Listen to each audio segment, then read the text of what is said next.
ज्ञानाञ्जनशलाकया ज्ञानाञ्जनशलाकया चक्षुरुन्मिलितं येन तस्मै श्रीगुरवे नमः।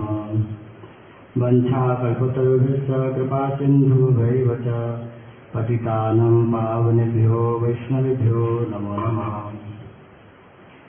नमो महावदन्याय कृष्णप्रेमप्रदायते कृष्णाय कृष्णचैतन्य नाम्ने गौरकृष्णे नमः। हे कृष्णा करुणा सिन्धु दीनबन्धो जगत्पते गोपेश गोपिकान्त श्रीराधाकान्त नमस्तुते। तप्त काञ्चन गौरांगी राधे वृन्दावनेश्वरी वृषभानुसुते देवी प्रणमामि हरिप्रिये। भक्त्या विहीनापराधलक्षे क्षिप्तस्तकामादितरङ्गमध्ये कृपामयि त्वां शरणं प्रपन्ना वृन्दे नमस्ते चरणारविन्दम्। श्रीकृष्ण चैतन्य प्रभु नित्यानंद श्री अद्वैत गदाधर शिवासदि श्री गौरभक्तवृंद। बोल हरे कृष्णा कृष्ण कृष्ण हरे हरे, हरे राम राम राम हरे हरे।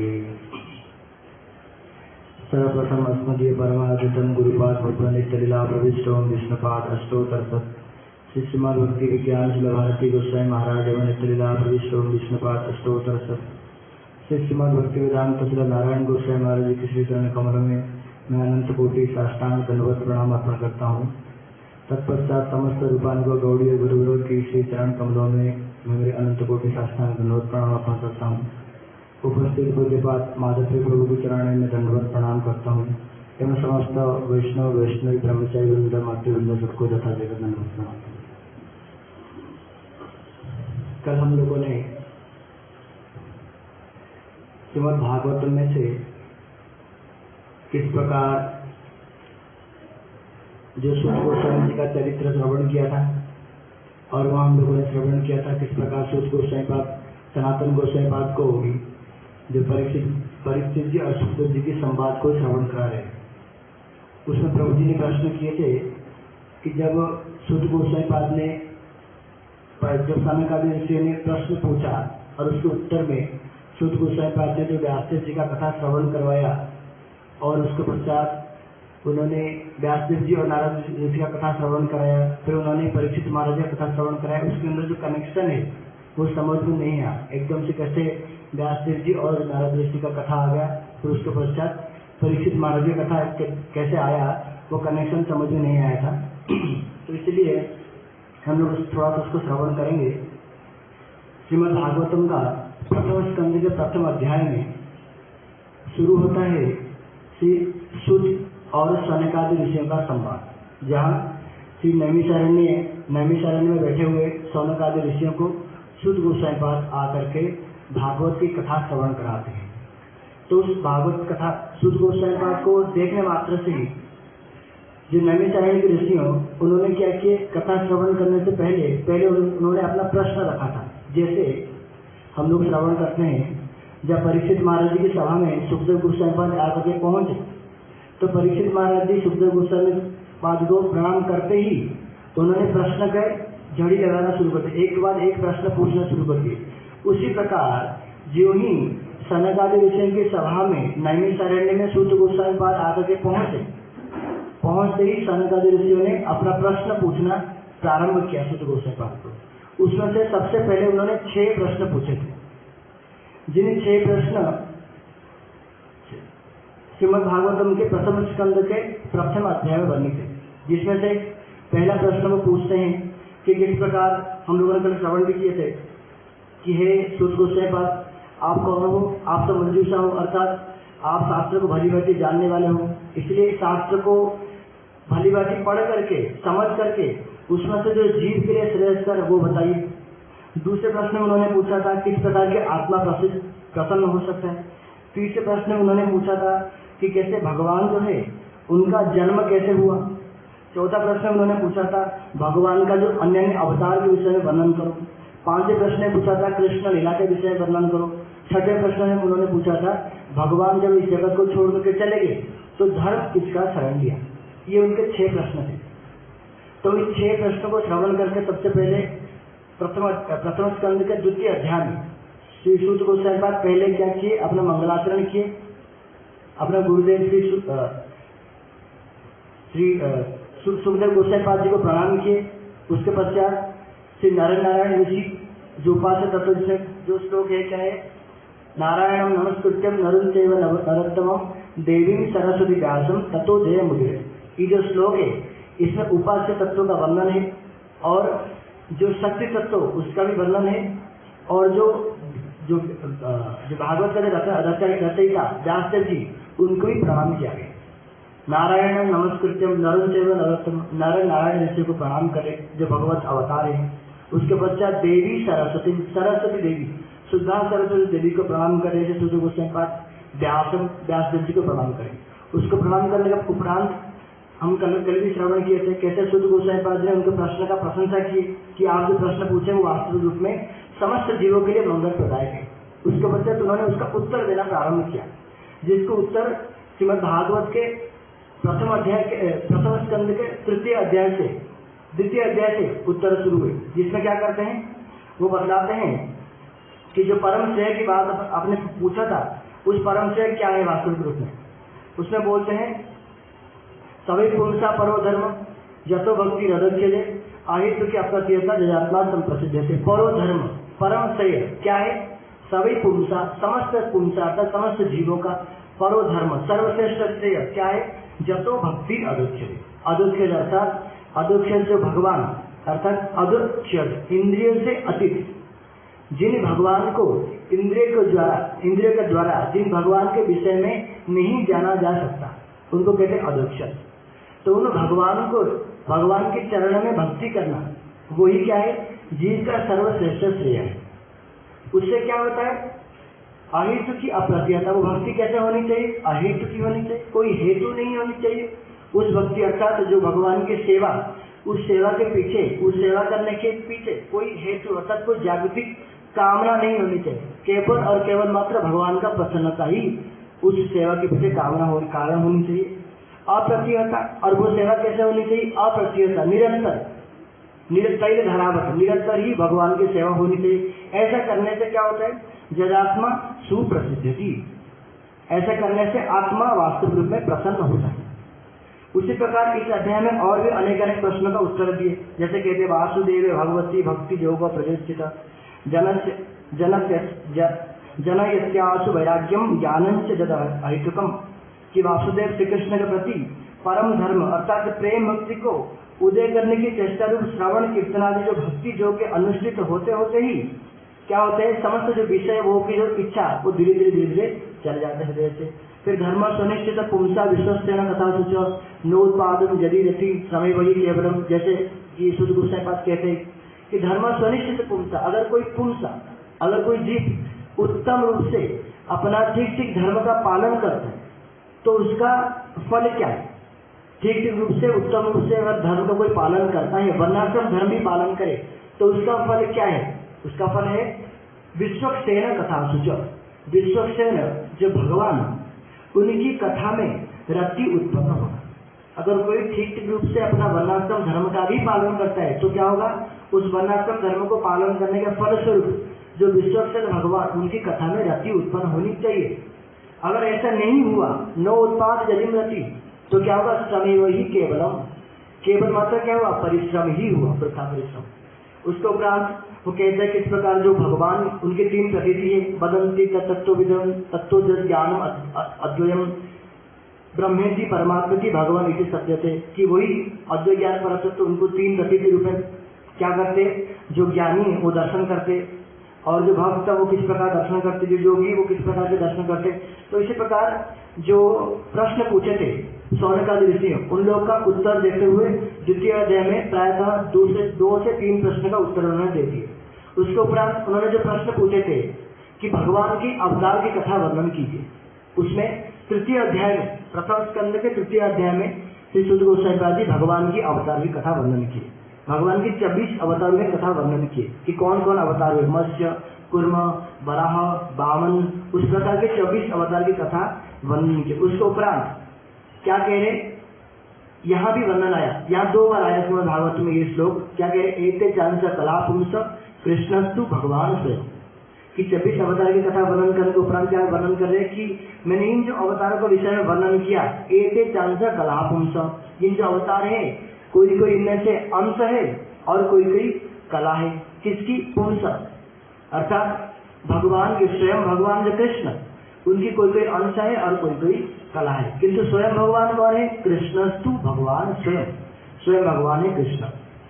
उसको प्राप्त श्री सुत गोस्वामी जी वर्णन करें कि जैसे एक अक्षय सरोवर, उसमें से अनेक अनेक नदियां निकलते हैं, उसी प्रकार समस्त भगवत्ता की जो नदी स्वरूप, समस्त भगवत्ता के जो मूल स्वरूप से कृष्ण, उनमें से अलग अलग भगवत अवतार निकलते हैं, उनमें से ही सृष्टि होते। तो यह तृतीय अध्याय में विशेष करके भगवत अवतार को विषय में वर्णन किया गया। चतुर्थ अध्याय में पुनः श्री सौनकादि ऋषियों ने प्रश्न किया कि हे प्रभु, वहाँ अनेक अनेक प्रश्न आया, जिनमें से ये 2 प्रमुख प्रश्न आया। पहले प्रश्न पूछते हैं, कस्मिन युगे प्रवृत्त्येयं कानेवा केन हेतुना कुतः संचोदितः कृष्ण कृतवान संहिता मुनि, अर्थात हे सुत जी, यह कथा किस युग में तथा किस स्थान पर हुई। ये प्रश्न है, ये जो कथा हुआ किन युग में, किस युग में हुआ और किस स्थान पर सर्वप्रथम इस कथा का आविर्भाव हुआ, और महाभारत आदि धर्मशास्त्र की रचना करने पर भी कृष्ण द्वैपायन मुनिवर ने किस कारण से इस परमहंसी संहिता का आरंभ किया, कि महाभारत आदि रचना करने के उपरांत कृष्ण द्वैपायन वेदव्यास ने किसी लिए इस श्रीमद् भागवतम ग्रंथ का रचना किया, और तथा इस भगवती संहिता की रचना करने की प्रेरणा उन्हें किससे प्राप्त हुई। जो भगवती संहिता श्रीमद् भागवतम, इसको रचना करने की प्रेरणा उनसे किससे प्राप्त हुई। जैसे भी बहुत सारे प्रश्न पूछे थे सौनकादि ऋषियों ने, किंतु ये एक प्रमुख प्रश्न था कि श्रीमद् भागवतम का रचना के पीछे क्या कारण था और रचना कब हुआ।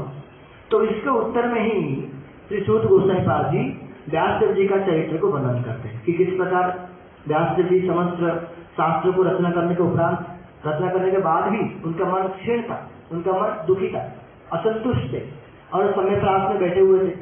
उसी समय उनके गुरुदेव नारद ऋषि आए और उनको किस प्रकार के प्रश्न किए, उनका प्रश्नोत्तर हुआ और नारद ऋषि ने अपना जीवन वृत्तांत तो सुनाया, पिछले जन्म के जो जीवन वृत्तांत।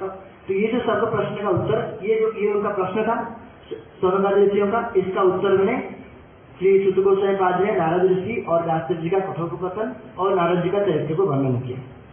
उसके उपरांत और एक प्रश्न उन्होंने पूछे, क्या कह रहे, अभिमन्यु सुतम सुत प्राहुर भार्गवोत्तमम तस्य जन्म महाश्चर्यम कर्माणि च गृहिणी। कह रहे, हे सुत गोस्वामी, हमने सुना है कि लोग अभिमन्यु पुत्र परीक्षित को महाभागवत और भगवान का बड़ा प्रेमी मानते थे।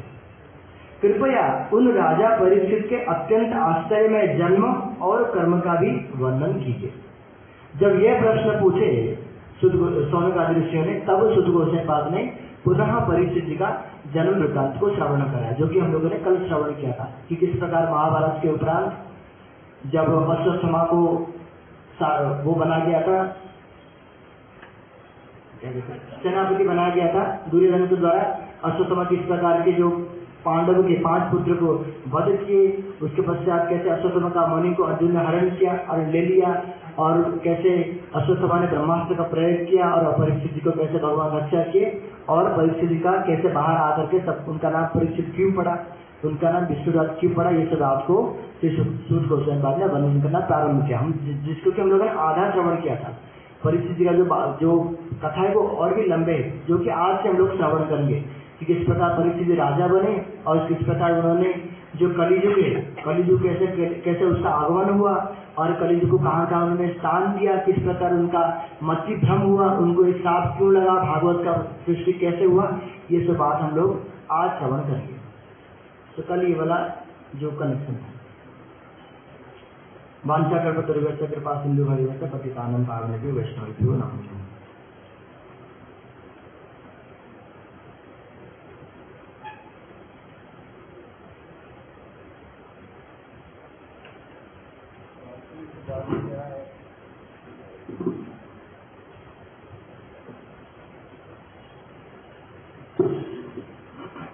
वास्तविक बात क्या है कि जैसा हम लोगों ने कल श्रवण किया था, अलग अलग प्रकार के जो भागवत का सेवन अलग अलग प्रकार से होता है। एक सेवन को नाम दे दिया था राजसिक सेवन, वो 7 दिन के अंदर होएगा। उसमें कथा बहुत शीघ्र शीघ्र आगे बढ़ जाएगी, आयोजन होगा बहुत बड़ा, व्यस्तता उसी के अंदर रहेगी। तो इसलिए उसमें कुछ कुछ चीज तो श्रवण में आ जाएगी, बहुत सारी चीजें छूट भी जाएंगी। फिर हमने सुना था सात्विक श्रवण, उसमें 1 मास अथवा 2 मास लगा करके धीरे धीरे करके भागवत को समझेंगे।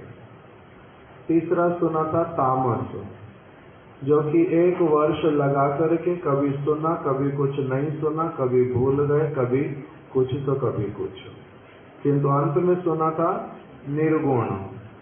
निर्गुण के अंतर्गत क्या था, ये भूल जाते हैं कि 1 वर्ष लगेगा, 1 मास लगेगा अथवा 1 दिन लगेगा। जहाँ पर मास, वर्ष, दिन आदि की बात को भूल करके पूरी तरह से प्रेम पूर्वक केवल भागवत को श्रवण करने की और समझने की अभिलाषा रहती है, तब उसको क्या कहते हैं, निर्गुण श्रवण। तो अभी हम लोगों ने जो कल भी श्रवण किया था हमारे रम्य मोहन प्रभु जी से, उसमें कुछ कुछ बातें तो बड़ी स्पष्ट रूप में समझ आ गई थी। सूत गोस्वामी जी का पहले उन्होंने पूर्व इतिहास बताया था कि उनके पिता रोमहर्षण जी, उनके पास में बलदेव जी नैमिषारण्य में पहुंचे थे, कैसे उन्होंने बलदेव जी का अनादर किया और कैसे बलदेव जी ने निर्णय किया कि ये तो किसी को भी जो पुराण इत्यादि उसकी कथा सुनाने के योग्य नहीं है। इसीलिए उन्होंने उनको सिंहासन से उतार दिया और सदा के लिए उनको दंडित कर दिया। उसके बाद में फिर छोटे से बालक सूत गोस्वामी जी को सिंहासन पर बिठा दिया। अपनी शक्ति का गुरु तत्व होने के कारण उनमें संचार कर दिया। बाद में फिर वही सूत गोस्वामी जी कहाँ पर पहुंच गए थे, शुकदेव गोस्वामी जी की सभा में, जहाँ शुकदेव गोस्वामी परीक्षित महाराज जी को गंगा के तट पर भागवत सुना रहे थे। तब सूत गोस्वामी जी ने भागवत को वहां पर सुना था शुकदेव गोस्वामी से। वही भागवत उन्होंने बाद में शौनक आदि ऋषियों को सुनाई। यहाँ से भागवत को प्रारंभ किया। सबसे पहले भागवत में 3 श्लोक बतलाए। प्रथम अध्याय के प्रथम 3 श्लोक, उसमें वेद व्यास जी ने मंगलाचरण किया ग्रंथ लिखते समय। वो 3 श्लोक ऐसे वाले हैं, उसको जितनी बार सुनो उसका उतना सुंदर से सुंदर अर्थ जो है वो निकल करके आता है। अद्भुत श्लोक हैं वो 3 श्लोक मंगलाचरण के वेद व्यास जी ने लिखे। उसके बाद में उन्होंने प्रारंभ किया कि किस प्रकार से सूत गोस्वामी जी पुनः नैमिषारण्य में पहुंचे और वहां पर शौनक आदि ऋषि जो हैं वो बैठे हुए थे और उन्होंने एक एक करके क्या किया, प्रश्न किए। शौनक आदि ऋषियों ने प्रश्न किए, सूत गोस्वामी जी ने उत्तर प्रदान करना प्रारंभ किया। इसी प्रसंग को हम लोग सुन रहे हैं। सूत गोस्वामी शौनक आदि ऋषियों का प्रसंग। प्रश्न आ गए 6 पहले, बीच बीच में और भी एक के बाद एक जैसे जैसे कथा सुनते गए, जो जो प्रश्न बीच में आते थे शौनक आदि ऋषि वो वाला प्रश्न रख देते थे और सूत गोस्वामी उसका उत्तर देते जा रहे हैं। सबसे पहले शुकदेव गोस्वामी की उन्होंने वंदना की, व्यास जी की वंदना की, फिर उन्होंने प्रश्नों का उत्तर देना प्रारंभ किया कि किस प्रकार से कौन सी भक्ति करने से आत्मा वास्तविक रूप में परम प्रसन्न हो जाती है, भक्ति का वास्तविक अर्थ होता क्या है। और फिर उसी के अंतर्गत उन्होंने बतलाया कि जीव का सबसे अधिक मंगल इस जगत में रहते हुए कौन सा काम करने में है। उसी के लिए बताया ऋषिकेनो ऋषिकेशो सेवनम भक्तिर उच्यते। ये एक एक करके बतलाते गए कि किस प्रकार से भक्ति ही सर्वश्रेष्ठ वस्तु है। इंद्रियों के द्वारा इंद्रियों के अधिपति की आराधना करनी होती है, और वो जो आराध्य वस्तु है भगवान, वो कौन है? वो अधोक्षज हैं, उनको अपने नेत्रों से नहीं देखा जा सकता, अपनी बुद्धि के बल पर उनको समझा नहीं जा सकता, अपने पैरों के बल से उनके धाम में पहुंचा नहीं जा सकता। ये सारा कुछ वहां पर बतलाना प्रारंभ किया। तब फिर उनको समझ कैसे सकते हैं? वहां पर फिर बतलाया साधु पुरुष के मुख से भगवान की हरि कथा को श्रवण करके एक व्यक्ति का चित्त धीरे धीरे भगवान की ओर लगता है, और फिर भगवान स्वयं ही कृपा करके उसके निकट में अपने आप से चल करके आते हैं। इसी प्रसंग में ही बतलाना उन्होंने वेद व्यास जी की कथा को, और फिर उसके बाद नारद ऋषि कैसे वेद व्यास जी के पास में आए और नारद जी ने क्या उपदेश किया। नारद व्यास जी का मन शांत नहीं था। नारद जी ने उनको उनके ऊपर शासन किया, शिष्य के ऊपर, तुमने अभी तक क्या किया है और क्या नहीं किया है, और तुम्हारा मन प्रसन्न होएगा क्यों। इसीलिए मैं तुम्हारे को ठीक ठीक रूप में बताता हूँ कि मैंने स्वयं किस प्रकार से भगवान के चरणों की प्राप्ति की, मेरे को अपना नित्य स्वरूप मेरा जो है वो कैसे प्रकटित हुआ, कैसे मेरी पंच भौतिक देह से सब समय के लिए मेरा छुटकारा हो गया, किस प्रकार से भगवान में मेरा मन लगा था, कैसे मैं सब समय उनके नामों का कीर्तन कर पाता था। अब आप भी क्या करो हे व्यास, भक्ति योग का पालन करो। तब व्यास जी ने भक्ति योग का पालन किया। उनको फिर क्या हुआ, भक्ति योगे न मनसी सम्यक प्रणीते अमले अपश्यत पूर्णम पुरुषम माया चा तद अपाश्रितम। तब फिर वेद व्यास जी ने जब नारद ऋषि की बात को पूर्ण रूप में अपने जीवन में पालन किया, तब उसके द्वारा उनको क्या उन्होंने जो भक्ति का पालन किया उसी का फल क्या निकला, भक्ति योगेन मनसी सम्यक प्रणीते अमले, उनका हृदय पूर्ण रूप में अमल हो गया, शुद्ध हो गया। उसी से फिर प्रणीते अमले अपश्यत पूर्णम पुरुषम, उनको पूर्ण पुरुष भगवान श्री कृष्ण का साक्षात दर्शन प्राप्त हुआ, उनके धाम का दर्शन, उनके परिकरों का दर्शन, भगवान के रूप माधुरी का दर्शन, उनकी वेणु माधुरी का श्रवण कीर्तन, उसके बाद में भगवान का ही जो समस्त लीला वो वेद व्यास जी ने दर्शन किया। इससे अपश्यत पूर्णम पुरुषम, पूर्ण पुरुष भगवान का दर्शन किया। माया चा तद अपाश्रितम, और उन्होंने भली प्रकार से देखा कि उनसे भगवान के पीछे में बहुत बहुत बहुत दूरी पर उन्होंने माया देवी का भी दर्शन किया। उन्होंने इस संसार को देखा, बहुत सारे जो ब्रह्मांड के समस्त स्थान उनका दर्शन किया, जीव किस प्रकार से माया के चंगुल में फंस रहे हैं, कैसे कैसे काम कर रहे हैं, और कौन कौन से जीव साधु पुरुष के संग से कैसे इस माया के चंगुल से छूट करके भगवान के धाम की ओर बढ़ते हुए चले जा रहे हैं, ये सारा कुछ वेद व्यास जी ने दर्शन किया, अनुभव किया, उसी में प्रविष्ट हो गए। तब उन्होंने क्या किया, पूर्ण रूप में सब समय के लिए भक्ति योग में निमग्न हो गए। तब उनके यहाँ पर शुकदेव गोस्वामी का आविर्भाव हुआ।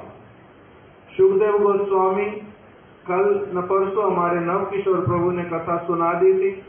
शुकदेव गोस्वामी उन्होंने शंकर जी की कथा को सुना। पहले क्या बताया कि शंकर जी भागवत की कहीं पर भगवान की कथा कर रहे थे।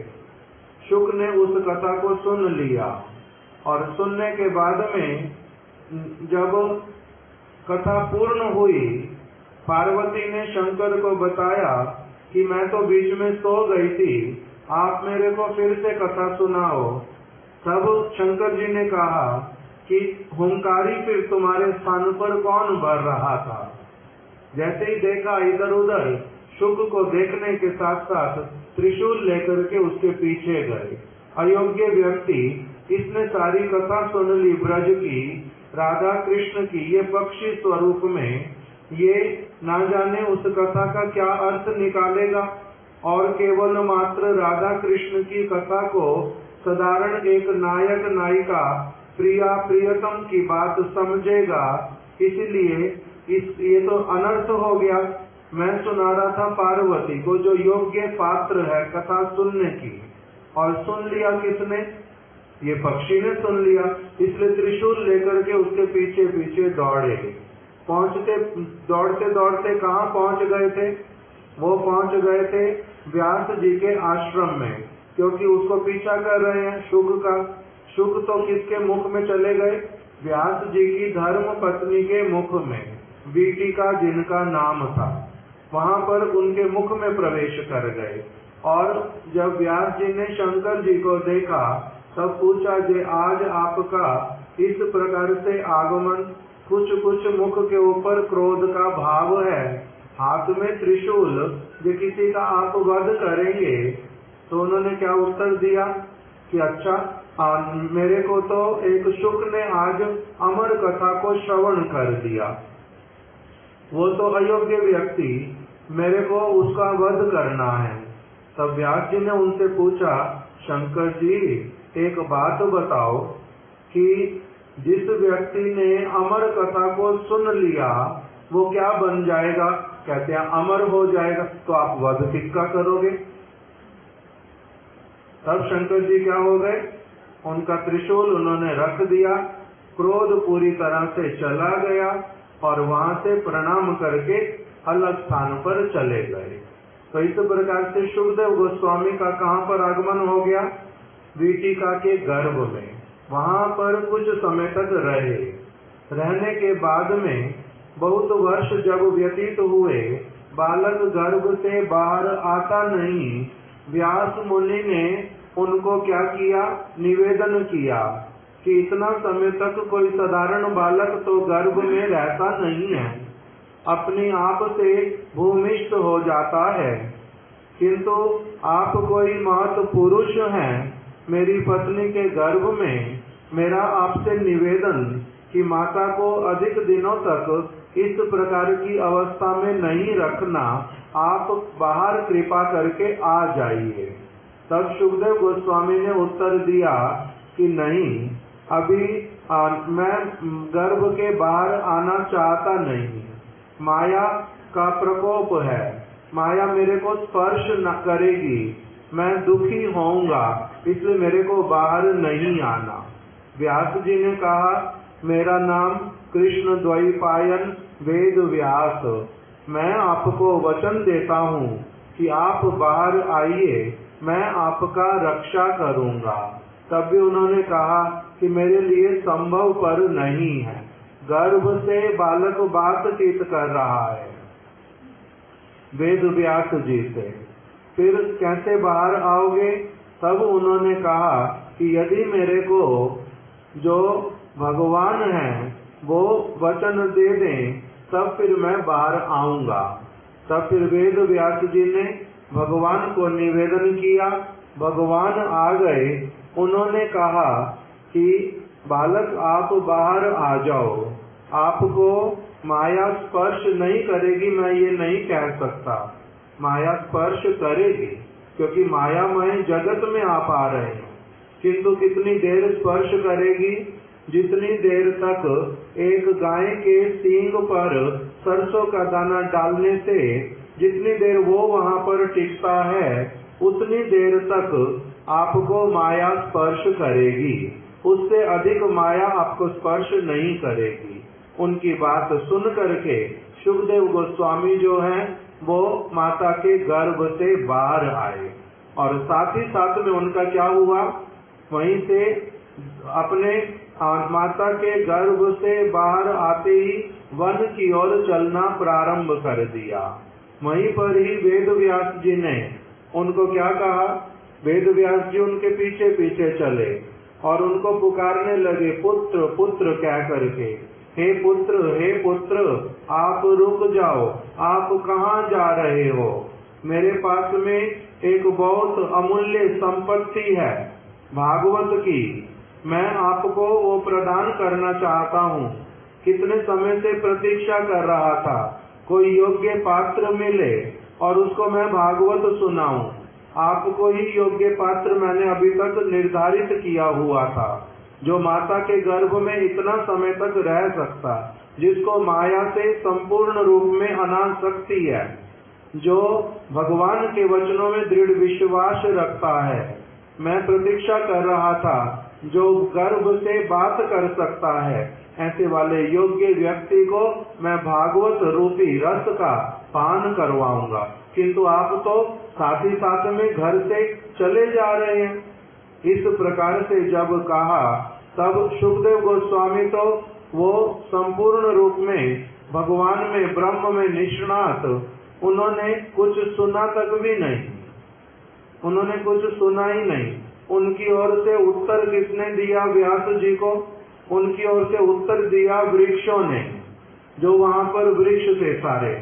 उन्होंने उत्तर दिया कि ये मैं रुकूंगा नहीं, मैं संसार में किसी को नहीं जानता, मैं अपना जिस स्थान पर जाने से मैं अपना ब्रह्म में ध्यान, ब्रह्म का ध्यान करके रह पाऊंगा, मैं केवल वहीं पर रहूंगा।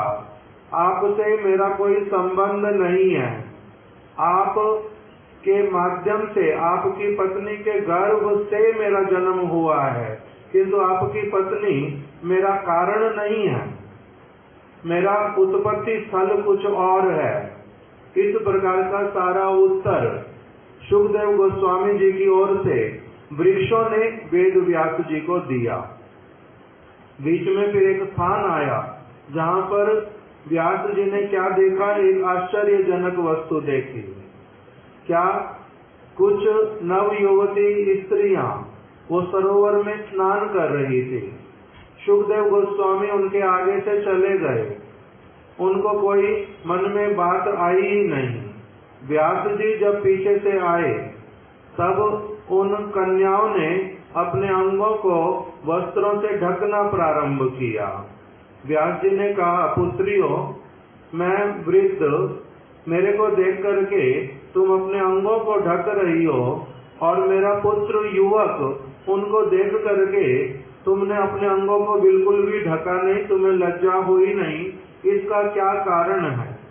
उन कन्याओं ने व्यास जी को कहा कि आप जिनको अपना पुत्र कह रहे हैं, वो आपका पुत्र, उसको स्त्री में और काष्ठ की बनी हुई पुतली में उसको कोई अंतर पता ही नहीं है।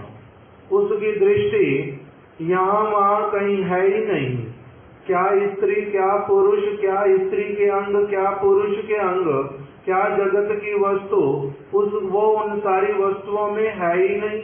उसको देखने से ही पता चलता है कि किस प्रकार का पवित्र अंग प्रत्यंग उसके नेत्र, इसलिए उसके सामने कोई लज्जा हुई नहीं। किंतु आपको देख करके पता चलता कि आप विवाहित, आपकी स्त्री है, आपका इस प्रकार का भेद वाला भावना है अभी, इसीलिए हमारे को लज्जा हुई नहीं। ये वाला घटना भी हुआ। तब फिर आया, ये कौन सा सुखदेव गोस्वामी का आप बताओगे प्रसंग? परीक्षित।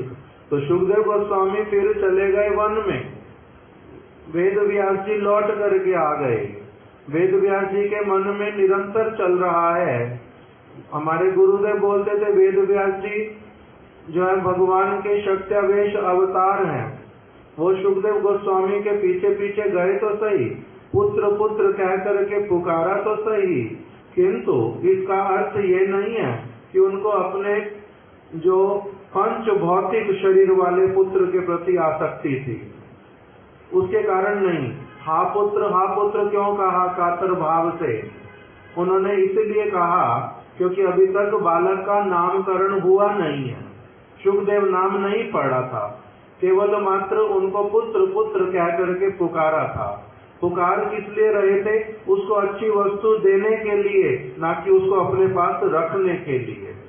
आसक्ति के कारण उनको नहीं पुकार रहे थे, उसको भागवत उसको सुनाना चाहते थे, इसलिए उसको पुकार रहे थे।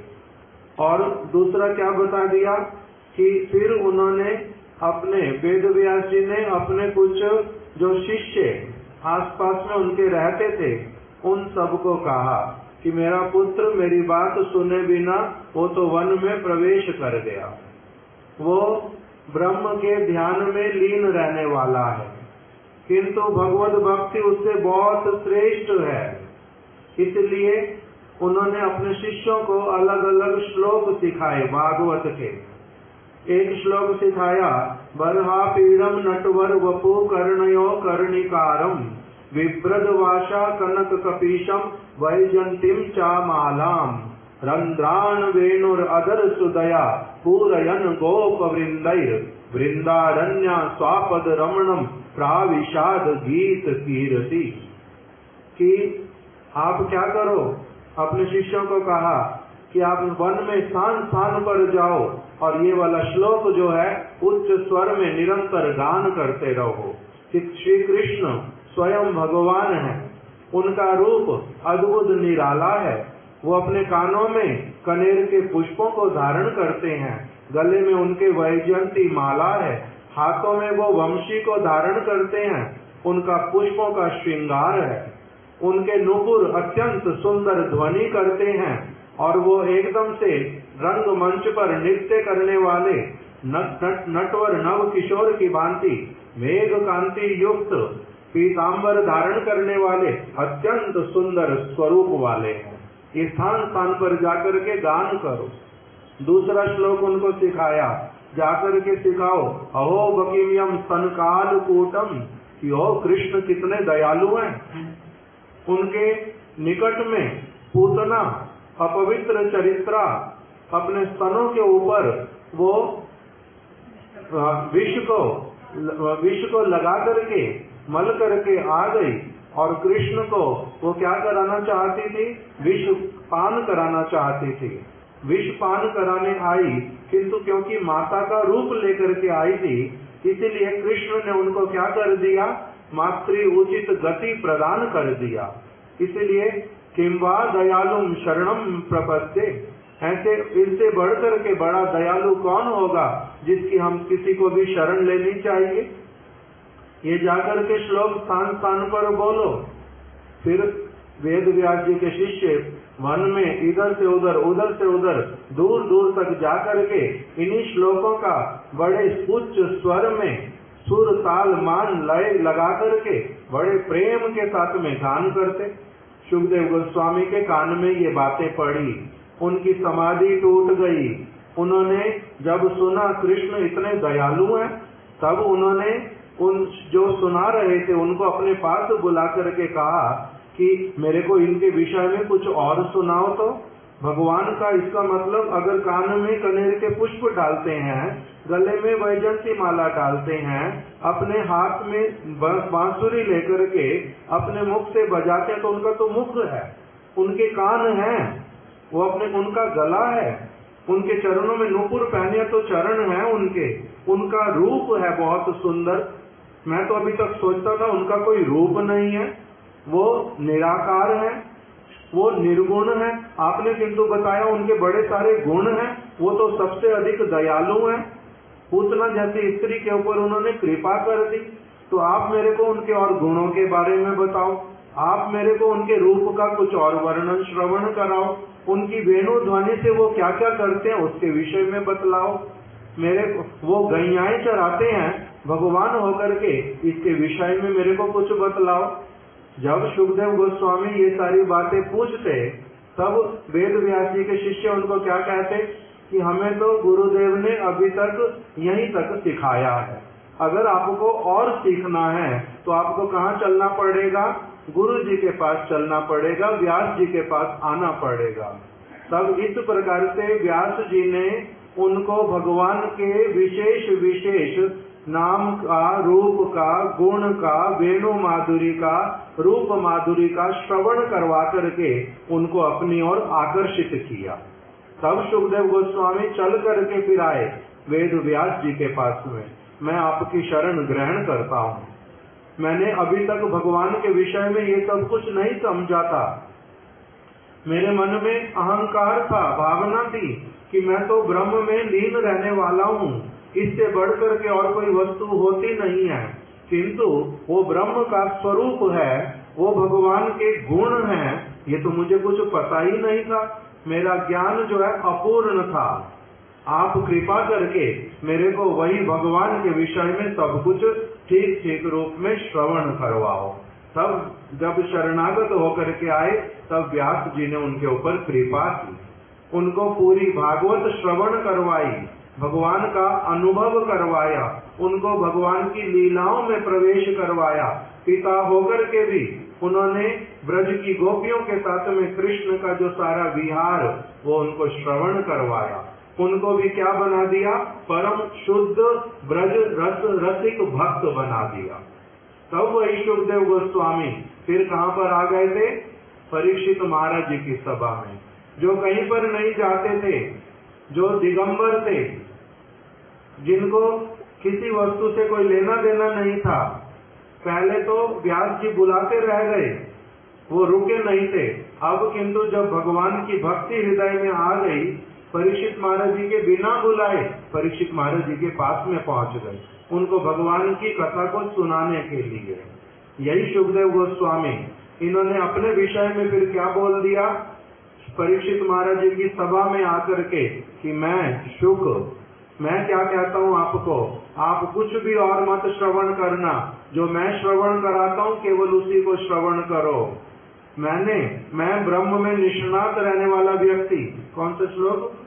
परिनिष्ठितो अपि नैर्गुण्ये उत्तम श्लोक लीलया गृहीत चेत सा राजन। हे राजन, मैं जो अब आपको बोलता हूँ उस वस्तु को ग्रहण करो। किस लिए? क्योंकि मैं ब्रह्म ज्ञानियों का मैं प्रिंसिपल था, किंतु मैंने भी उस सारी वस्तु को छोड़ दिया। भगवान के गुण ने, भगवान के रूप ने, भगवान की लीला ने, भगवान की वेणु माधुरी ने मेरे चित्त को पूरी तरह से आकर्षित कर लिया अपनी ओर। इसलिए मैं आपको भी वास्तविक रूप में भगवान के पास में किस प्रकार से उनके परिकरों के बीच में उनकी सेवा करते हुए किस प्रकार से नित्य जीवन प्राप्त करना है, उसकी कथा मैं आपको श्रवण कराऊंगा। आप मेरे से उस कथा को बैठ करके श्रवण करो। ये सारा कुछ बतलाया पहले थोड़ा थोड़ा करके मैंने।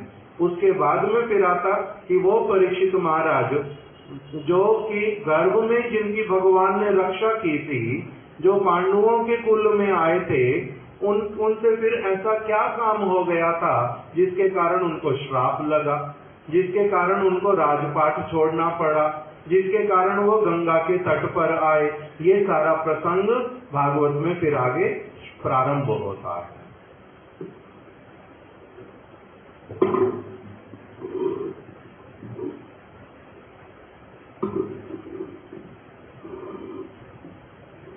ओम ज्ञानतिमिरान्धस्य ज्ञानाञ्जनशलाकया चक्षुरुन्मिलितं येन तस्मै श्रीगुरुवे नमः। नमो विष्णुपादाय राधिकाय प्रियात्मने श्रीमद्भक्तिवेदांत नारायणीति नामिने श्री कृष्ण चैतन्य प्रभु नित्यानंद श्री अद्वैत गदाधर शिवासादि गौर भक्त वृंद हरे कृष्णा कृष्ण कृष्णा हरे हरे हरे राम राम राम हरे हरे।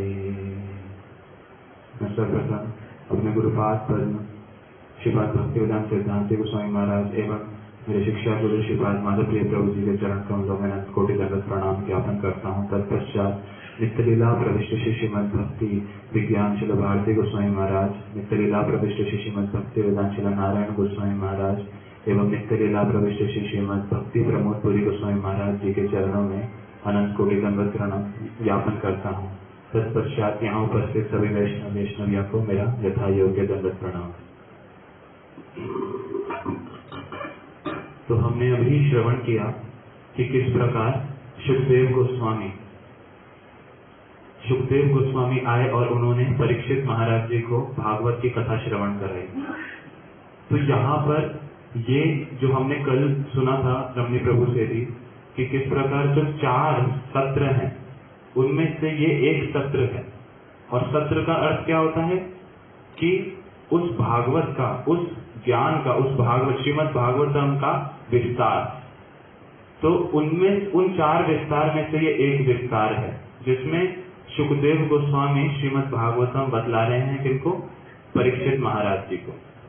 तो यहाँ पर परीक्षित महाराज जी, तो ये जो पूरा सिनेरियो जो उपस्थित हुआ जिसमें ये कथा शुरुआत हुई, तो उसके लिए परीक्षित महाराज जी के साथ ऐसा क्या हुआ था कि उनको वहां पर गंगा के किनारे बैठकर ये कथा सुनने का ये अवसर मिला, और उनका ये इतना बड़ा योगदान जिसकी वजह से हम आज इस श्रीमद् भागवतम को सुन पा रहे हैं, पढ़ पा रहे हैं। तो जब परीक्षित महाराज जी का राज्याभिषेक हो गया था, तब उनका जो राज्य था इतना संपन्न, वहां मनुष्य को दुखी किस क्या बात, छोटे छोटे प्राणी भी वहां सब लोग सुखी से रहते थे, कोई भी एक अश्रु भी नहीं बहाता था, कोई किसी प्रकार का दुख नहीं। तो ऐसे राज्य में एक बार परीक्षित महाराज जी वन में भ्रमण करे, और भ्रमण करते हुए उनको एक बड़ा ही विचित्र दृश्य दिखा। कैसा विचित्र दृश्य? जिसमें उन्होंने देखा कि एक शूद्र, उस शूद्र ने एक राजा का वेश धारण कर रखा है, और राजा का वेश धारण करके वो एक गाय और एक बैल के जोड़े को लात मार रहा है, पीट रहा है बहुत बुरी तरीके से। और वो जो गाय और बैल, वो भी कैसे? जो बैल है वो इतना सुंदर, कैसा बताया भागवतम में बता रहे हैं कि वो ऐसा है जैसे सफेद कमल का फूल, उसका ऐसा उसका वो है रंग। तो अब ऐसा दृश्य देखकर परीक्षित महाराज जी के हृदय में बहुत करुणा है, और करुणा के साथ साथ एक और भावना है, किस चीज की? क्रोध की, अत्यंत क्रोध। किसके प्रति? वो शूद्र के प्रति जो राजा का वेश धारण करके इस बेचारे गाय और बैल को ऐसे पीट रहा है। भागवतम में बता रहे हैं जो वो गाय है वो कौन है? वो है पृथ्वी का प्रतीक, और जो बैल है वो कौन है? धर्म। तो यहाँ पर कोई प्रश्न पूछेगा कि धर्म को कष्ट हो रहा है, तो यहाँ पे पृथ्वी का क्या अर्थ है? पृथ्वी क्यों है यहाँ पे? तो वहां बतला रहे हैं कि कैसे धर्म और पृथ्वी का क्या संपर्क है। जब जब हम सुनते ही हैं, भगवान खुद कहते हैं, यदा यदा हि धर्मस्य ग्लानिर्भवति भारत अभ्युत्थानम धर्मस्य तदात्मानं सृजाम्यहम्, कि जब जब धर्म का विनाश होगा तब तक मैं पृथ्वी में अवतरण लूंगा। तो जब जब धर्म का विनाश होता है तो पृथ्वी देवी को बड़ा हर्ष होता है, उनका हृदय पसीजता है, उनके नेत्रों से अश्रु बहते हैं। ऐसा दृश्य देखकर जब परीक्षित महाराज जी ने देखा तो बड़े क्रोधित हुए। किस पर? उस कली पे। वो कली पुरुष जिसने शूद्र के रूप में राजा का वेश धारण कर रहा था, उसके पास आए और बोले, तुम्हारा ये साहस हुआ कैसे? कैसे तुम्हारा ये साहस हुआ कि मेरे इस राज्य में जब मैं राजा हूं तब तुम इस प्रकार का घोर पाप कर रहे हो? तुम इस प्रकार का घोर पाप किस प्रकार कर सकते हो? ये बेचारे बेबस गाय और बैल, इनको तुम इतने निर्दयता से इनको लात मार रहे हो, तुम अवश्य ही वध के पात्र हो, तुम्हें मैं वध कर दूंगा। तो फिर परीक्षित महाराज उनकी नेत्र पड़ते हैं उस बैल की तरफ और वो उस बैल से प्रश्न पूछते हैं कि हे तुम कोई देवता हो? तुम कौन हो? इतने सुंदर इस सफेद कमल के फूल के समान तुम दिख रहे हो, क्या तुम कोई देवता हो? और अगर तुम कोई देवता हो तो तुम इस प्रकार मुझे कष्ट क्यों दे रहे हो? तो यहाँ पर कोई प्रश्न पूछे कि बैल क्या कष्ट दे रहा है परीक्षित महाराज जी को?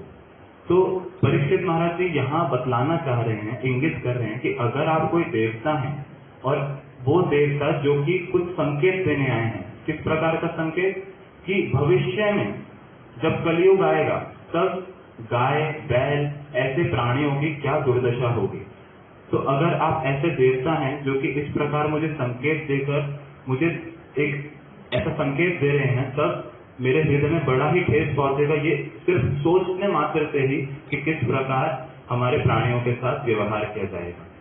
तो यहाँ पर परीक्षित महाराज पुनः पुनः उस बैल से प्रश्न करते हैं कि मैं देख रहा हूं कि आपके 3 पैर टूटे हुए हैं, आपके 3 पैर टूटे हुए हैं, इसका कारण क्या है? और आपका जो ये इतना कष्ट हो रहा है आपको, उसका कारण क्या है? पुनः पुनः प्रश्न करने के बाद बैल उत्तर देते हैं। बैल क्या बोलते हैं? जो धर्म के प्रतीक हैं, वो कह रहे हैं कि हे राजन, आपका इतना स्नेह पूर्वक जो मेरे प्रति जो भावना है, जिसके वजह से आप इतने प्रेम से मेरे लिए पूछ रहे हैं कि मेरी क्या दुर्दशा क्यों हुई, कैसे हुई, इससे कोई आश्चर्य की बात नहीं है कि इससे साफ साफ पता चलता है कि आप पांडवों के ही वंशज हैं। वो पांडव जिनका हृदय कैसा पूर्ण रूप से भक्तिमय, उन्हीं पांडवों के वंशज होने के कारण आपका हृदय इतना कोमल है कि आपके किसी भी प्राणी की दर्द दुख नहीं सहन पाते। तो अब यहाँ पर वही बैल बतला रहे हैं कि वो पांडव जिनके लिए भगवान स्वयं श्री कृष्ण क्या करने के लिए तैयार हैं? उनके सारथी बनने के लिए तैयार हैं, उनके दूत बनने के लिए तैयार हैं। और यहाँ तक कि क्या, जब राजसूय यज्ञ हुआ महाराज युधिष्ठिर का, तब कृष्ण पूछ रहे हैं कि सारी सेवाएं तो कट चुकी हैं, मुझे भी सेवा करनी है, तो जा जाके पूछते हैं मैं क्या सेवा करूं। युधिष्ठिर महाराज जी से पूछ रहे हैं क्या सेवा करूं, तब सब लोग कह रहे हैं कि अरे आप तो भगवान हैं, आप यहाँ पर विराजिए, आप सेवा नहीं करेंगे, आप बस विराजिए, यहाँ आपका उपस्थिति ही सब कुछ है हमारे लिए। तब ढूंढ ढूंढ के कृष्ण ने देखा एक सेवा बची हुई है, क्या? जो जो ब्राह्मण गण आएंगे, जो जो ऋषि मुनि गण आएंगे, उनके मैं पद चरण प्रक्षालन करूंगा। तो ऐसी सेवा किसके यज्ञ में कर रहे हैं? अपने पांडवों के यज्ञ में। कैसा अपनापन है! तो क्यों इतना अपनापन? क्योंकि उनका जो हृदय है पांडवों का पूर्ण रूप से भक्ति में, पूर्ण रूप से उनके हृदय में प्रीति है कृष्ण के प्रति। और वही प्रीति किनके उसमें दिख रही है? किनके हृदय में? परीक्षित महाराज जी के हृदय में वही प्रीति दिख रही है। और परीक्षित महाराज जी कोई साधारण व्यक्ति नहीं, हम सुने हैं कि कैसे उनको कृष्ण का साक्षात्कार हो गया। कब? माता के गर्भ में ही। माता के गर्भ में जब ब्रह्मास्त्र के अग्नि से जब वो जल रहे थे, तब कृष्ण गर्भ में आके उनकी रक्षा करी। तो उस प्रकार जब बैल ने ऐसे बोला, तब फिर उसके बाद जो ये बैल है, कौन है? धर्म का प्रतीक। ये बैल क्या बोल रहा है कि हे राजन, आपका जो सुकोमल हृदय है, इसलिए मैं आपका जो प्रश्न है उसका उत्तर दूंगा। क्या प्रश्न है आपका? कि मेरी ऐसी स्थिति हुई कैसे, जो मेरे 3 पैर थे वो टूटे कैसे, और कैसे मैं एक पैर पे लड़खड़ा के ही चल रहा हूं। तो जो बैल है वो उत्तर दे रहे हैं कि इसका जो मूल कारण है वो मुझे भी पूर्ण रूप से पता नहीं। क्यों? क्योंकि जो धर्म है, धर्म किसका आश्रय लेता है? वेद शास्त्र पुराण इन सब का आश्रय लेता है। धर्म की जो हमें ज्ञान मिलता है कहाँ से मिलता है? शास्त्रों से ही। अब वो ही शास्त्र हमने पहले दिन सुना श्रीपाद नवकिशोर प्रभु जी से कि जो शास्त्र हैं वो किस प्रकार से अलग अलग श्रेणी में विभाजित हैं। कौन कौन सी? तमोगुण, रजोगुण, सत्वगुण और विशुद्ध सत्व निर्गुण। तो यहाँ पर क्योंकि वो अलग अलग श्रेणी में उपस्थित हैं, तो इसी वजह से किसी भी वस्तु, किसी भी कष्ट, उसका जो कारण है वो कारण अलग अलग प्रकार से बतलाया गया है। क्यों? क्योंकि हर एक शास्त्र, हर एक श्रेणी के शास्त्र के विभिन्न विभिन्न विचार हैं। तो विभिन्न विचार होने के कारण वहां पर सिर्फ एक उत्तर नहीं मिलेगा। जब ये प्रश्न पूछा जाता है शास्त्रों से, क्या कि किसी भी चीज का कॉज और इफेक्ट का रीजन क्या है, कॉज और इफेक्ट क्या है? क्या कॉज और इफेक्ट मीन? कॉज मतलब कारण और इफेक्ट प्रभाव। हम कई बार पुनः पुनः सोचते हैं कि हमारे जीवन में कष्ट क्यों आ रहा है, और यही प्रश्न तो बैल भी पूछ रहा है कि मेरे जीवन में इतना कष्ट क्यों आया। और परीक्षित महाराज जी भी उससे यही पूछ रहे हैं कि तुम्हारे जीवन में ऐसा कष्ट किस प्रकार से आ गया, क्यों आया, उसका कारण क्या है? तो कारण और प्रभाव। तो यहाँ पर बैल उत्तर दे रहा है क्योंकि अन्य अन्य शास्त्र में विभिन्न प्रकार से विचारों की उपस्थिति है। तो अब हम उसको कैसे बताएं कि एक ये पर्टिकुलर कारण है जिसकी वजह से मुझे ये कष्ट मिल रहा है। तो यहाँ पर बाहरी रूप से देखा जाए तो सीधा सीधा कारण हमें भी दिख रहा है, परीक्षित महाराज जी को भी दिख रहा था और बैल को भी दिख रहा है। क्या? कली ही कारण है, कली ने ही ऐसी दुर्दशा करी। किंतु यहाँ पर अब बैल जो है इस प्रकार का उत्तर क्यों दे रहा है? भक्त स्वभाव के कारण। भक्त जो होता है वो क्या सोचता है सब समय? वो सोचता है तत्तेनुकंपां सुसमीक्षमानो भुंजान एवात्म कृतम विपाकम हृदवाग वपुरभिर विदधन नमस्ते जीवित मुक्ति पदे सदाय भाग। कि जो भी मैं कष्ट भुगत रहा हूँ, जो भी मेरे पास सारे कष्ट पीड़ाएं आ रही हैं, उसका कारण कौन है? उसका कारण एकमात्र मैं खुद ही हूँ। मैं खुद ही उसका कारण हूँ। मेरे ही कुछ गलत कर्म हुए, उन्हीं के ही फल स्वरूप मुझे आज ये मिल रहा है। वो कभी भी किसी और दूसरे व्यक्ति को या परिस्थिति को कभी भी दोष नहीं देते। हम सुनते ही हैं प्रहलाद महाराज जी का चरित्र, कैसा उदार चरित्र। उनके पिताजी ही असुरवर्य हिरण्यकशिपु कैसे कैसे कष्ट दे रहे हैं। किस लिए? क्योंकि मेरा बेटा भक्ति कर रहा है, इस कारण वो कष्ट दे रहे हैं कि वो राक्षसों का जो ज्ञान है उसमें निपुण नहीं बन रहा है, राक्षस नहीं बन रहा है। कैसा बुद्धि। तो उसके बाद अब ऐसा करने के बाद वो क्या बोल रहे हैं? प्रहलाद महाराज जब नरसिंह देव जी प्रकट हुए कि मेरे पिताजी को कुछ मत करिएगा, एकदम ही बड़े ही विनम्र भाव के साथ, कोई हृदय में वो ही नहीं कि मेरे पिता ने इतना ज्यादा मुझे कष्ट दिया, कुछ तो दंड मिलना चाहिए इनको। नहीं, हिरण्यकशिपु नरसिंह देव जी दंड देने जा रहे हैं, उनको रोक रहे हैं रो के कि नहीं नहीं इनको मत दंड दीजिए। तो यहाँ पर जो भक्त है, कैसा स्वभाव उसका? अपने को ही वो क्या बोल रहा है कि मैं ही खुद कारण हूं सारे कष्टों का जो मेरे पास आ रहे हैं। और इतना ही नहीं, जो कष्ट आ रहे हैं वो बहुत डिस्काउंट होके आ रहे हैं। क्यों? क्योंकि मैं थोड़ी सी जो भक्ति कर रहा हूं उसमें मेरे प्रभु इतने प्रसन्न हो जा रहे हैं कि मेरे जो प्रारब्ध इतने गंदे कर्म थे जिसकी वजह से मुझे बहुत ही बड़ा एक रिएक्शन, एक बहुत बड़ा सजा, दंड मिलना चाहिए था, उन्होंने बस थोड़ा देके ही छुटकारा कर दिया। मेरे को हाथ कटना था लेकिन मेरे को बस एक छोटा सा खरोच देके ही छोड़ दिया। इतना मेरे पाप थे लेकिन इतने कम में ही उन्होंने छोड़ दिया। तो ऐसा होता है भक्त का स्वभाव। और उसी प्रकार वो बैल क्या बोल रहा है कि हे राजन, कारण कौन है? कारण मैं खुद ही हूं। इसीलिए ही वो इंगित कर रहा है कि कली कारण नहीं है, कारण मुझे भी नहीं पता, क्योंकि विभिन्न विभिन्न शास्त्रों में अलग अलग प्रकार से कारण और प्रभाव के बारे में बताया गया है। तो लेकिन परीक्षित महाराज जी तो समझ गए। परीक्षित महाराज जी खुद भक्त हैं और दूसरे भक्त का स्वभाव समझ गए। अब परीक्षित महाराज जी क्या कह रहे हैं? वो कह रहे हैं कि ओ, आप तो धर्म के प्रतीक हैं, आपको तो सब ज्ञान है, लेकिन जब सतयुग था तब आपके जो ये 4 चरण थे, तो यहाँ पर जो 4 चरण है ये भी एक प्रतीक है जिनको बोला जाता है धर्म के 4 आधार। तो क्या है धर्म के 4 आधार? पहला है तपस्या, दूसरा शौच, शौच मतलब क्लीनलीनेस, सफाई।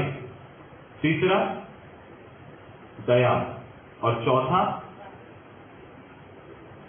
क्या बोला? सत्य। तो ये जो चार आधार हैं धर्म के, ये ही धर्म को खड़ा रखते हैं। जैसे जैसे एक बिल्डिंग है, उस बिल्डिंग में पिलर्स होते हैं, उन पिलर की वजह से ही वो बिल्डिंग खड़ी होती है। जैसे ही पिलर टूटेंगे, पूरी बिल्डिंग चाहे कितने ही ऊंची और सुंदर हो, एकदम से ही टूट जाएगी। तो उसी प्रकार ये चार पिलर्स हैं धर्म के। अब उन चार आधारों में से तीन आधार ऑलरेडी पहले से ही टूट चुके। किस प्रकार? कौन कौन से आधार? चार आधार हमने सुने, जिसमें पहला है तप, शौच, दया और सत्य। इनमें से पहले तीन आधार जो हैं वो टूट चुके। तप, शौच और दया, ये तीनों टूट चुके। किस कारण से?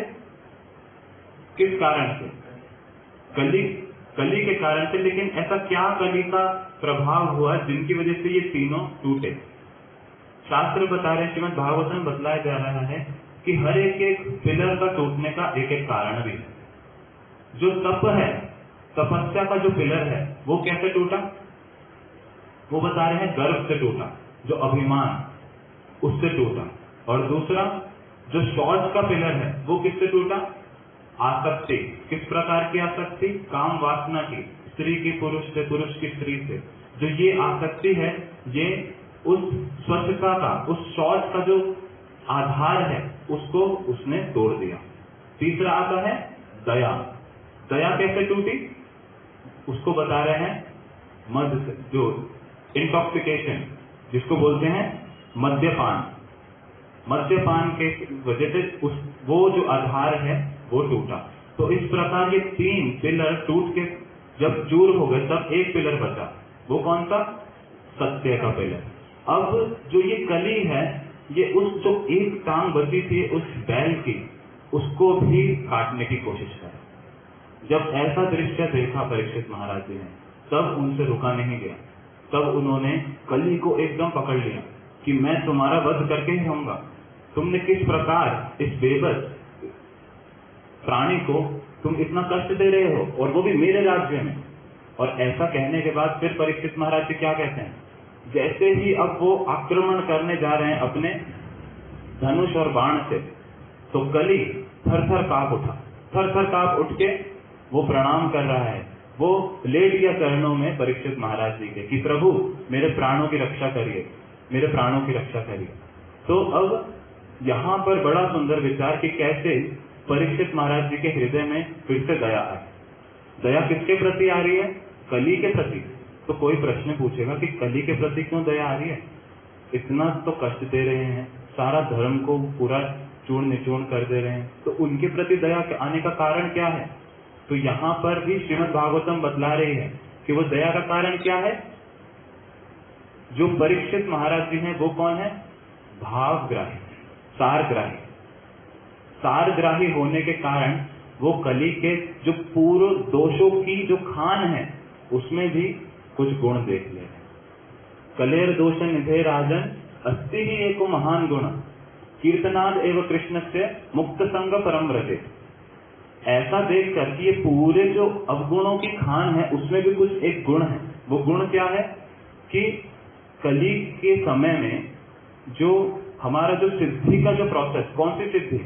भगवान के चरण कमलों को प्राप्त करना, वो जो है बड़ा ही सरल और आसान हो जाता है। तो अब यहाँ पर परीक्षित महाराज जी एक सेकंड के लिए रुक गए। तो फिर कली जो है, कली बोल रहा है कि आप मेरी रक्षा करें। तब परीक्षित महाराज जी बोल रहे हैं कि मैं तुम्हारे को कुछ जगह दूंगा।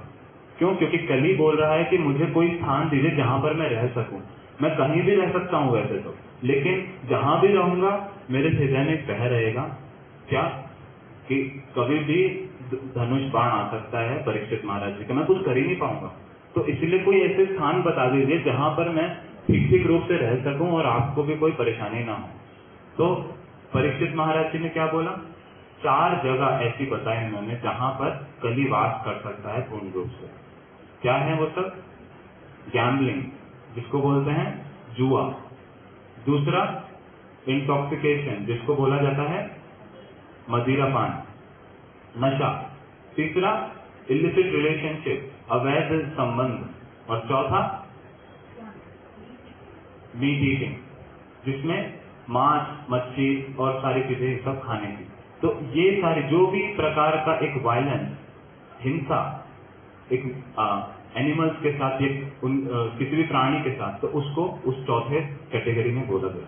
तो यहाँ पर कली, जब यहाँ पर उसने मान लिया कि ठीक है मैं यहाँ इन 4 जगहों पे रहूंगा, तब कली के अंदर एक थोड़ा सा और लोभ आया कि एक कुछ और स्थान बता दीजिए क्योंकि ये बहुत कम लग रहे हैं। तब यहाँ पर परीक्षित महाराज जी ने एक और स्थान बोला, क्या?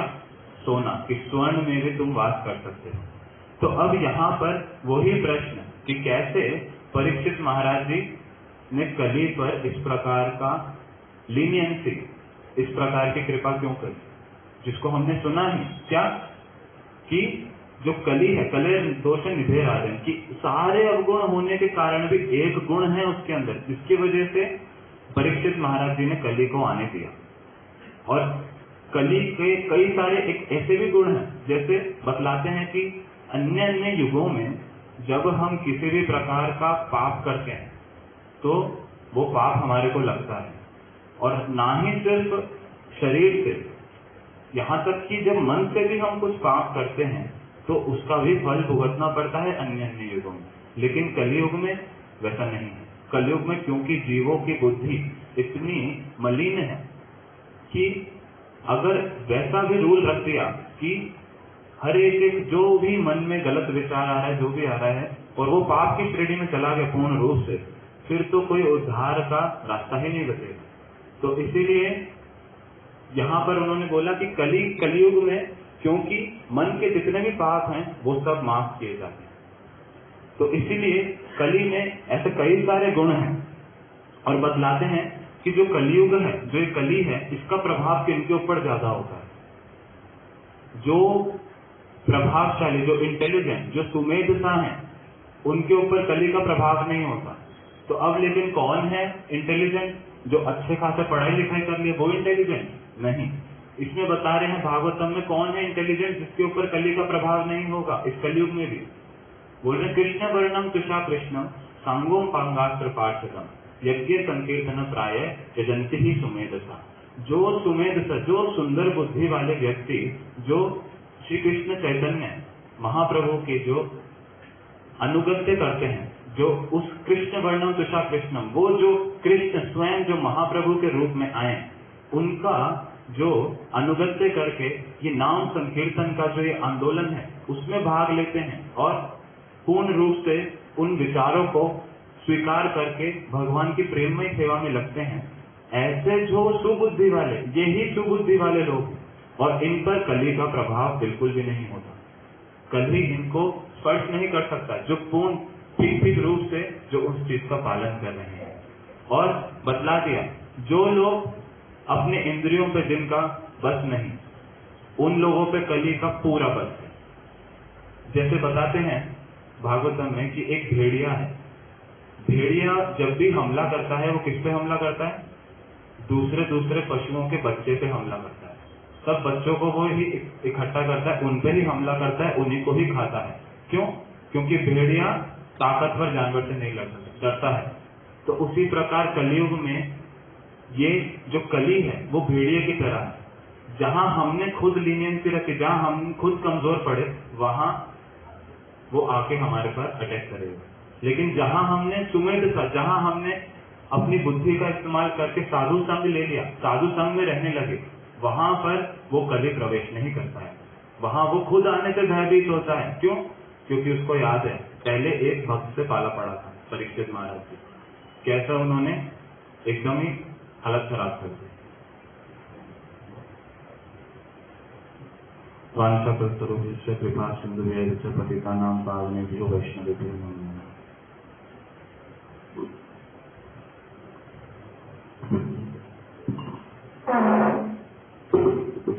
इससे आगे हम लोग अब कल श्रवण करेंगे।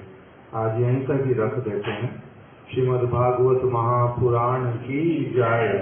श्री वेद व्यास जी की जय, श्री सुखदेव गोस्वामी की जय, श्री परीक्षित महाराज की जय, श्री सूत गोस्वामी जी की जय, श्रील गुरुदेव की जय, समस्त वैष्णव गण की जय। गोवर्धन धरम वंदे गोपालं गोपरूपिणम् गोकुलोत्सवमीशानम् गोविन्दं गोपिकाप्रियम् गोवर्धन धरम वंदे गोपालं गोपरूपिणम्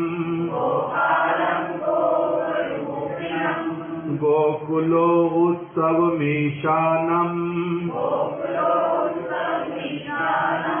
गोविन्दं गोपिकाप्रियम्।